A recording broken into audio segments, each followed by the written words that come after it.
உலகம் வந்து பிரச்சனையா தான் பார்க்குது. கர்த்தர் பிரச்சனை என்னவா பார்க்கிறார்? ஒரு வாய்ப்பு, ஒரு opportunity. Your problem is an opportunity for God to make a man out of you, or to God to develop your character. அப்படி கர்த்தர் பார்க்கிறாரு. God takes the problems that comes, turns them into opportunities that develop your character. கர்த்தர் இப்படி பார்க்கிறார் பிரச்சனைகளை, ஒரு பாசிட்டிவான விதத்துல பார்க்கிறாரு. யாக்கோபு என்ன சொல்றாரு? நீங்களும் அப்படி பாருங்க, அப்படி பார்த்து சந்தோஷமா எண்ணுங்க. ஆனா ஜனங்க என்ன யோசிக்கிறாங்க? இது ரொம்ப கஷ்டம், இது ரொம்ப ஓவரா இருக்குது, இது எப்படி ஏற்றுக்கொள்றது அப்படின்னு சொல்ற ஜனங்களை பார்த்து சொல்றாரு, உங்களுக்கு என்ன குறைவு? தெய்வீக ஞானம். வாழ்க்கையை பார்க்க வேண்டிய விதத்துல பார்க்க முடியாத இருக்கிறார்கள் ஜனங்கள்.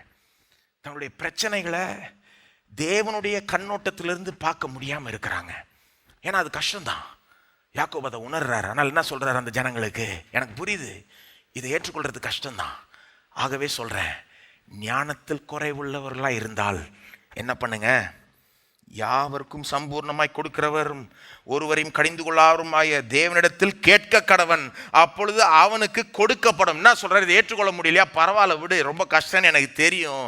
நீ முதல்ல தெய்வீக ஞானத்துக்காக ஜெபி. வாழ்க்கையை கடவுளுடைய கண்ணோட்டத்திலிருந்து பார்க்கக்கூடிய ஒரு ஞானத்துக்காக ஜெபி. அந்த ஞானம் உனக்கு அவசியம்.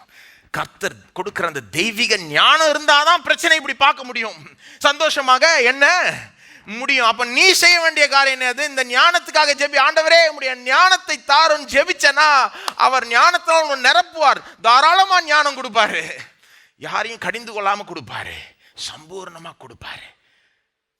நம்ம எல்லோரும் ஜெபிப்போம். இதை தான் நம்ம செய்யணும்னு நினைக்கிறேன். இந்த செய்தியினுடைய முடிவு என்னது? ஞானத்துக்காக ஜெபிக்கணும்.